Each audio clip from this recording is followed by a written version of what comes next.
Hey friends, welcome back to Bible Fun with the Duns. Today we are in 1 Samuel chapter 18. So we are flying through the story of David, but I am so enthralled with everything that's going on. Remember, just 3 chapters ago, we met David. 2 chapters really, today being the 3rd. We met that younger son of Jesse who was so obviously not king material, yet God had a plan for him. And we are watching this interaction between Saul and David quickly. So 2 chapters ago, Saul met David as a boy who was going to play music to help him as that the harmful spirit would come upon him and torture him, torment him. The only thing that would give him peace was this boy who would come play music, and that was David. And then yesterday, as John recapped for us, we see David go up against a giant and defeat him. And so Saul has had his eye on this David person, and the Bible tells us that Saul likes to keeps his friends close, but he keeps his enemies closer. And so he is carefully watching David. Remember, the juxtaposition or the comparison of these two people. Saul was so obviously king material. He stood head and shoulders above everyone. He was good looking. He was charismatic. When Saul was chosen as king, he, with earthly eyes, looked like he should have been king. And then here we have David, who evidently he's handsome. He's a musician. But with earthly eyes, people would not assume for him to be king. But God chose for him to be king because God saw in him and perhaps put in him these characteristics that would make him an amazing leader. And that's all we see from David's life so far. We see this fruit. And so Saul, who everyone had high expectations for as a king, ended up failing, I guess, as a good leader for God's people. And then David, who everyone had not any expectations for him as king, is turning out to be an amazing leader. And so we see this relationship start to get rocky. We pick up early on in this chapter, and we see that Saul's son Jonathan has gotten very close with David. They have become such close friends, best friends, that they're really like brothers, to the point where Jonathan has made a friendship vow with him. He's made a covenant with him because they are so close and they love each other, which is really awkward, especially with what's about to happen between David and Saul. So Saul comes back from fighting wars.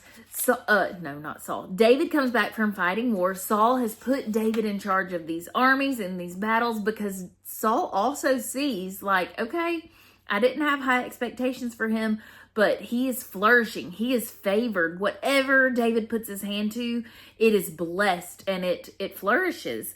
And so Saul's not dumb, but he's also keeping an eye on him and watching him closely. And so David comes back from battle, and we see everyone basically throws a parade for him, and they're singing and they're celebrating. And these ladies write this song, and it says that Saul has struck down his thousands and David his 10,000. So the very thing that Saul has been concerned about and worried about and keeping his eye on is coming true. He loves the praise of man. He is probably used to it from all of his life because of how the Bible describes him. The earth had high expectations for him.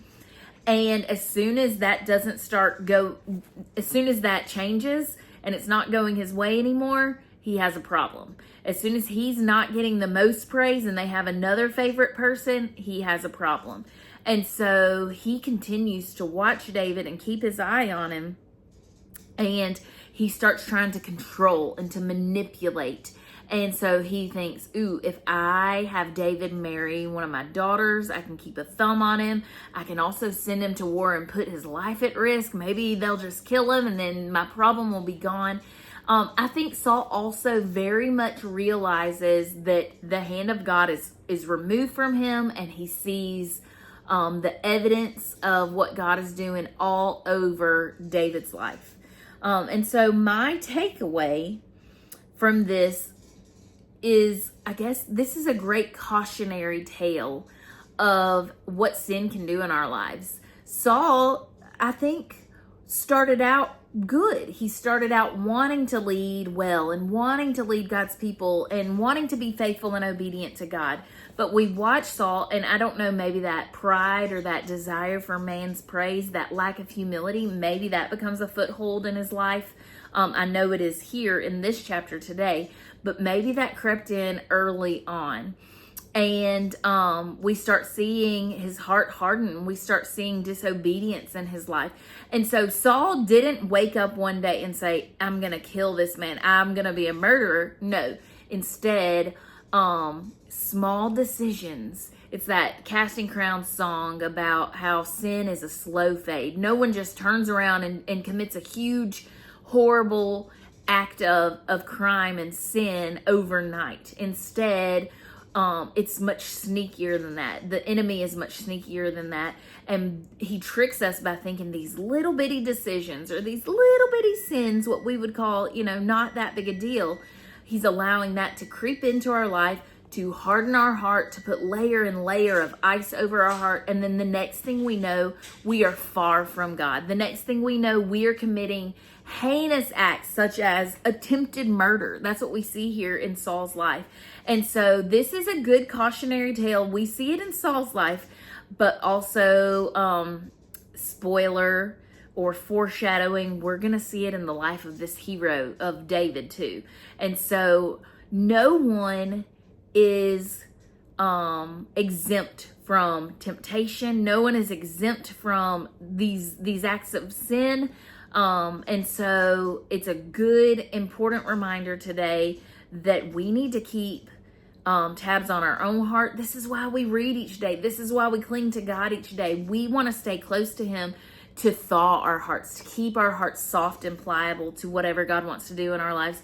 So that keeps us from our hearts turning from God and being so far from Him that we end up ruining our lives by the decisions we make.